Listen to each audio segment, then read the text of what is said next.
बात करने के लिए लॉगिन करें www.astrotak.com। देखिए, सुंदर कांड श्री रामचरितमानस के 7 कांडों में से एक कांड है, एक अध्याय है। इसमें हनुमान जी द्वारा सीता की खोज और राक्षसों के संहार का वर्णन है। इसे सुंदर कांड इसलिए कहते हैं क्योंकि लंका में 3 पर्वत थे, नील पर्वत, सुबैल पर्वत और सुंदर पर्वत। ये सारा जो क्रियाकलाप हुआ था वो सुंदर पर्वत पर हुआ था, इसीलिए इसे सुंदर कांड कहते हैं। सुंदर कांड में दोहे और चौपाइयां विशेष छंद में लिखी गई हैं।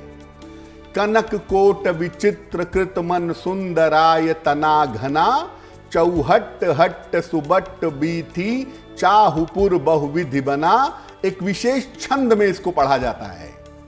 संपूर्ण मानस आप पढ़ेंगे, रामचरितमानस पढ़ेंगे तो भगवान राम का चरित्र है, उनके शौर्य और विजय की गाथा है। लेकिन सुंदर कांड में उनके भक्त हनुमान जी के बल और विजय का उल्लेख है। चूंकि इसमें भक्त के विजय की बात है, भक्त के सफलता की बात है, इसीलिए ये मानस में सबसे ज्यादा महत्वपूर्ण मानी जाती है। तो भक्त की महिमा है और भगवान से ज्यादा बड़ी है, इसीलिए सुंदर कांड की महिमा रामचरितमानस में सबसे ज्यादा बड़ी मानी जाती है। आखिर किन स्थितियों में, किन परिस्थितियों में सुंदर कांड जरूर पढ़ना चाहिए?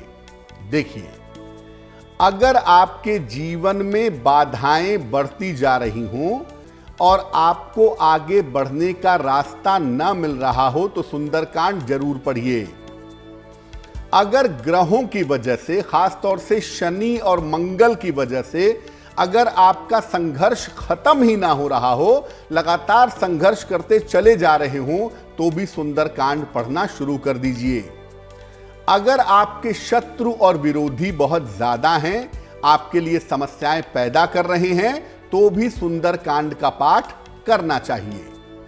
अगर मुकदमे, दुर्घटना या सर्जरी यानी शल्य चिकित्सा से परेशान हैं, तो भी सुंदरकांड का पाठ करना बहुत अच्छा होता है।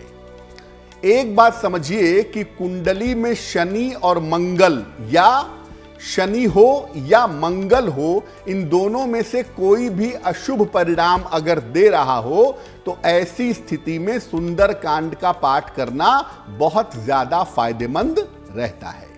देखिए, सुंदरकांड का पाठ वैसे तो आप रोज करिए, प्रभु स्मरण के लिए कोई दिन नहीं होता, लेकिन सामान्यतः ऐसा माना जाता है कि मंगलवार और शनिवार को इसका पाठ करना शुभ होता है।